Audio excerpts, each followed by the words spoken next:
আপনারা একজন রোগী দেখতে পাচ্ছেন, উনি একবারে বিছানা ছিল। ক্যান্সার হওয়ার পরে মাত্র 1 মাস চিকিৎসা হয়েছে। আল্লাহর অশেষ রহমতে উনি এখন সুন্দরভাবে সুস্থ। উনি বলতেছেন সম্পূর্ণ আমার সবকিছু ভালো আছে। বিশেষ করে রোগীর অভিভাবক আমাদের সামনে বসা। আমরা আপনাদের সাথে পরিচয়। আপনার নাম? মোহাম্মদ রিয়াজ। আপনার পিতার নাম? আপনার বারেক মির্জা। আপনার মায়ের নাম? মামারাউই। আপনার গ্রাম? দরামদি। দরান্দি গ্রাম। Post office? দরামদি। দরান্দি থানা? পটুয়াখালী। পটুয়াখালী জেলা? পটুয়াখালী। পেশেন্ট আপনার কি হয়? শাসন। আপনার শাশুড়ি কি প্রবলেম হয়েছে? আমার ব্রেস্ট ক্যান্সার ছিল। ওনার ব্রেস্ট ক্যান্সার হওয়ার পর ওনার শারীরিক ভাবে কি হয়েছিল? শারীরিকভাবে আমি যখন ওনাকে অপারেশন করাইছিল, অপারেশন করানোর পরে আমি কেমোথেরাপি নিয়েছিলাম। 3বার থেরাপি দেওয়ার পর উনি বেশি অসুস্থ হয়ে গেছিল, বিছানা পড়ে গেছিল। একেবারে বিছানায় পড়ে গেছিলেন? মানে খাওয়া দাওয়া বন্ধ হয়ে গেছে। ব্রেস্ট ক্যান্সার হওয়ার পরে অ্যালোপ্যাথিক চিকিৎসা করছেন, করার পরে কেমো দিয়েছেন, দেওয়ার পরে একেবারে বিছানায় পড়ে গেছে।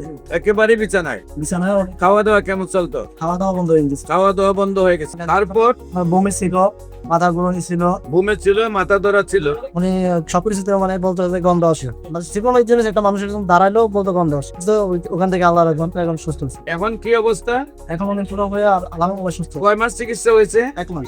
সম্মানিত দেশবাসী, মাত্র 1 মাস চিকিৎসা করে, যেখানে বিছানায় রোগীটা ছিল, যেখানে কথা বলতে পারতো না, যেখানে খাওয়া দাওয়া চলতো না, বমি করে দিত মুখে খাবার দিলেই, সবাই নিরাশ হয়ে গেছেন। চিকিৎসা যতই চান উনি 3টা কেমো দেওয়ার পরে একেবারে বিছানায় পড়ে গেছেন। আল্লাহর অশেষ রহমতে 1 মাসের চিকিৎসায় সুন্দরভাবে সুস্থ হয়েছেন। আমরা যারা এই ভিডিওটি দেখছেন তাদের কাছে আমরা অনুরোধ করব, আপনারা নামাজ পড়ে দোয়া করবেন ওই রোগীটা যাতে আল্লাহ সুন্দরভাবে সুস্থ করে দেয়। আপনারা জানেন একটি ক্যান্সার রোগী যার পরিবারে আছে সে যে কত কষ্ট আছে। প্রতি মাসে 2-4 লাখ টাকা খরচ, আবার অন্যদিকে চিকিৎসার জন্য প্রতিদিন রিপোর্ট করা, প্রেসক্রিপশন নিয়ে ডাক্তারদের কাছে দৌড়তে হয়।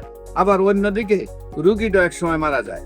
কারণ সারা ওয়ার্ল্ডের কোন ডাক্তার এই পর্যন্ত 50টা ক্যান্সার রোগী সুস্থ হয়েছে তার কোনো প্রমাণ কারো কাছে নেই। বিশেষ করে আপনাদেরকে আমাদের অফিস ভিজিট করার জন্য আমন্ত্রণ জানাবো এবং যে কোনো সেবা নেওয়ার জন্য স্ক্রিনে দেওয়া নাম্বারে যোগাযোগ করার জন্য আহ্বান জানাচ্ছি। সবাইকে ধন্যবাদ। বিশেষ করে আমাদের প্রতিষ্ঠানে 50 জনের ঊর্ধ্বে ডাক্তার রোগী দেখেন এবং ক্যান্সার মাথার চুল থেকে পায়ের নখ পর্যন্ত যে কোনো জায়গায় হতে পারে। সেই জন্য অন্য যে রোগগুলো আছে সেগুলোর চিকিৎসা আমাদের এখানে হয়। মাথার চুল থেকে পায়ের নখ পর্যন্ত যে কোনো প্রবলেম হলে যখন দেখবেন যে কোনো ডাক্তারের কাজ হচ্ছে না, তখন এই গণস্বাস্থ্য হোমিওতে আসার আহ্বান জানিয়ে শেষ করছি। সবাইকে ধন্যবাদ। আসসালামু আলাইকুম ওয়া রাহমাতুল্লাহি।